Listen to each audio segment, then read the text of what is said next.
সকালবেলায় এসে লন্ডনে পৌঁছাইছি। 13 বছর আগে এই লন্ডন ছেড়ে গেছিলাম। আপনারা জানেন কিনা জানি না যে আমার অ্যাকাউন্টে টাকা ছিল না, এই কারণে লন্ডন আমার ভিসা এক্সটেনশন দেয় নাই।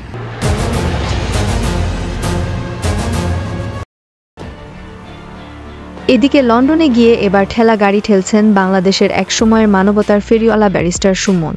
তিনি নতুন একটি ভিডিওর মাধ্যমে বলেন, আমি দেশের মানুষের ভালোবাসার সুযোগ পেয়েছি এই লন্ডনের কারণে। আজ যদি আমি লন্ডনে না আসতাম তাহলে হয়তোবা আমি ব্যারিস্টার নাও হতে পারতাম।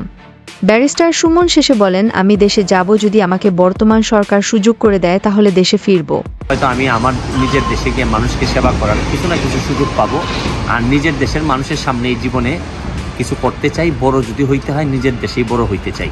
অন্য দেশের মানুষকে সেবা দিতে চাই নাই। যে আমার দেশ আমার অনেক কিছু দিছে, আমাকে ব্যারিস্টার বানাইছে, আমার দেশ আমাকে পড়াশোনা করাইছে, এই জন্য আমি কখনোই চিন্তা করি না এই দেশে থাকবো।